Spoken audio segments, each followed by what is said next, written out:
little sense of humor about Not too self-serious.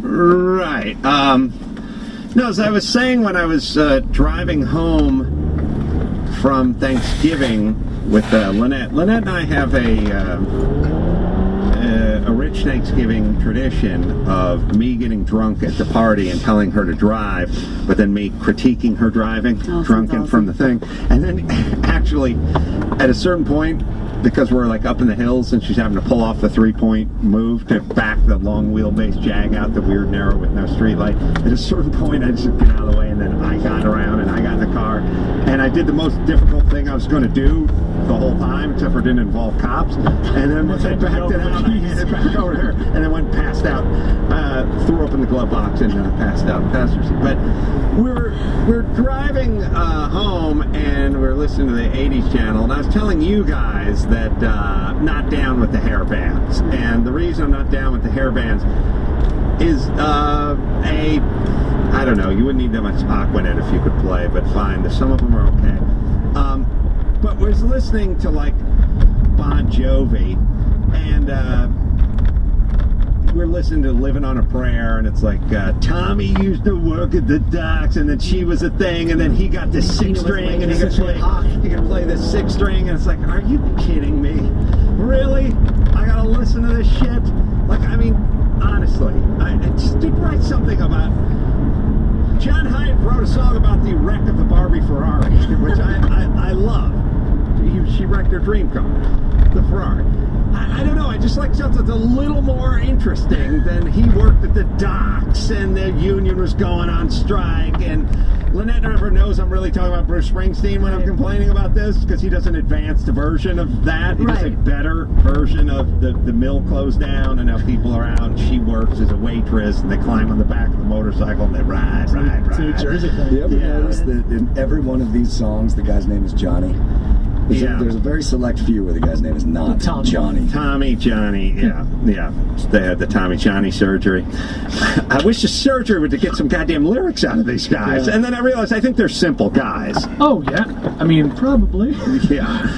But I just think like the hair bands, like, we're gonna get, we gotta call the doctor, you got too much loving in you, or whatever it is. Like, would you shut up?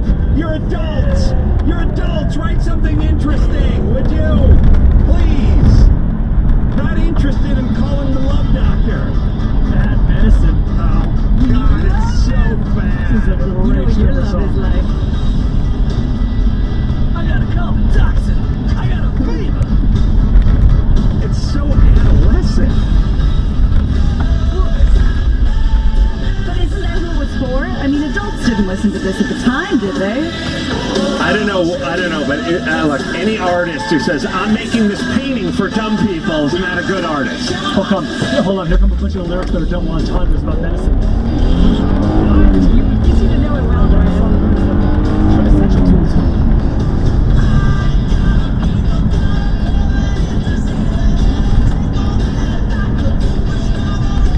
It's fabulous.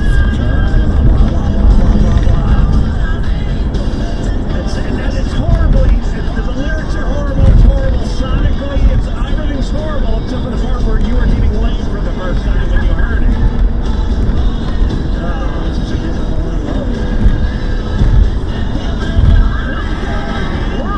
This rivals Kiss's Love Gun with Double Entendre. Is this Poison? Who is this? Come on, bro. Bon Jovi's those guys are stupid. God, it's like I get dumber by the lyric. Like I literally, like if you have to change channels, I'm getting dumber. I can feel my IQ dropping as I'm listening to this crap. It's a fun song. Yeah, and then Robert Palmer's got the bad case of a doctor, giving the news. I got a bad case. Robert Palmer was horrible. And he was addicted to love. Yes. Did every A&R man go around to all the big accidents and go, listen, it's been a while. You haven't written a doctor or sickness song. No, they didn't. No, here's how it worked. Here's how it worked. They're like, okay.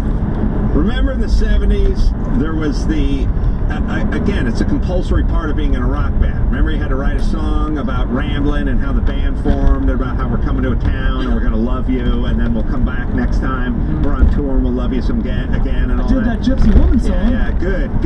We got the Gypsy, we got the rambling. Now we have to do one that's a sort of RX for rock. Okay. So it's got to be the Doctor. You got some bad medicine. I got a bad case of loving you. That thing. Okay, You're addicted to love. Yeah, You're addicted to something. we need a medical twist on rock and roll. Dr. Feelgood's here. Very good. That's a good example. Right, you write it down. Dr. Feelgood. Yes. All right. Effed out retards, please.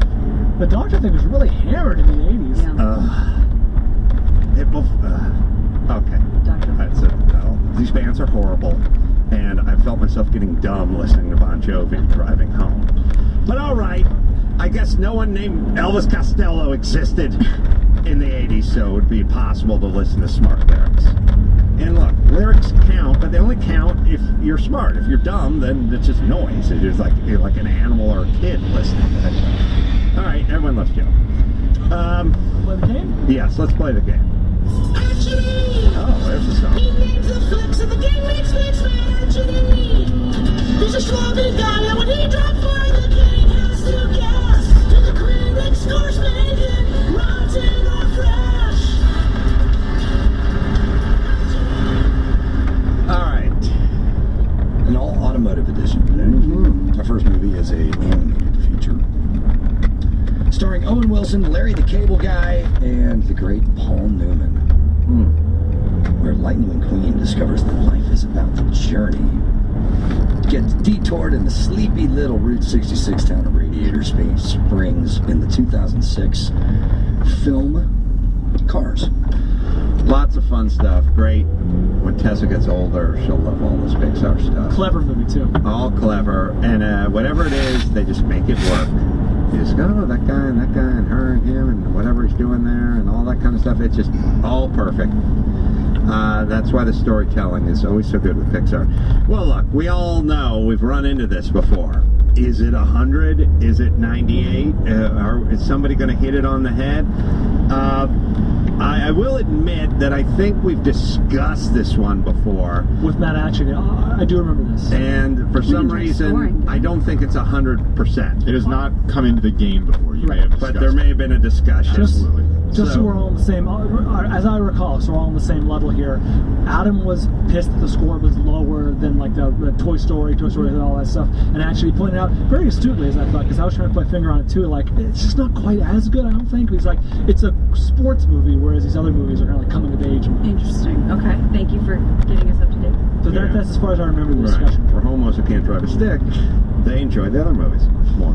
Alright, so I'm going to say with that, but again, you still got to hit it, and someone's going to be walking away with 5 points here, I predict. I will say 94. No way. I said 80. 86. Oh, and I don't remember the conversation at all. Cars is certified fresh at 74%. Oh, is it that low? Wow. And this was I think it was a bit of a backlash. Hold on, I'm pissed again, because this movie, my kids loved it, and it really is good. The voice performances are good, the movie's good, the whole thing's good. And it's every mark for being a good movie. All right, now, okay. All right, this is my chef argument. Okay. I think you and I had this discussion. Chef, yeah, Chef is a good movie, but it's not a great movie, and there's plenty of holes in it. Yes, and lots of problems with a very convenient ending, like, hey, smash cut a year later at the wedding, you know, hey, they're back together, blah blah blah. Favreau, it plays a chef. Again, it's good. I don't know the scores, but the critics are foodies. They're all the same people, and there's lots of tight shots of chopping scallions, you know, and lots of scenes of him whipping up stuff in the middle of the night for his girlfriend back in his pad and everything like that. It's a good movie, but in '86 for the type of sort of, I don't know, it's a romantic comedy, and then you take a look at, I don't know, Wedding Crashers, and it's well below that. No way. No way, or Old School, or something that wasn't that. It was about dudes being dudes, you know, and this, I think, listen, I'm with you on Toy Story. Excellent. or Finding Nemo or some of these other movies.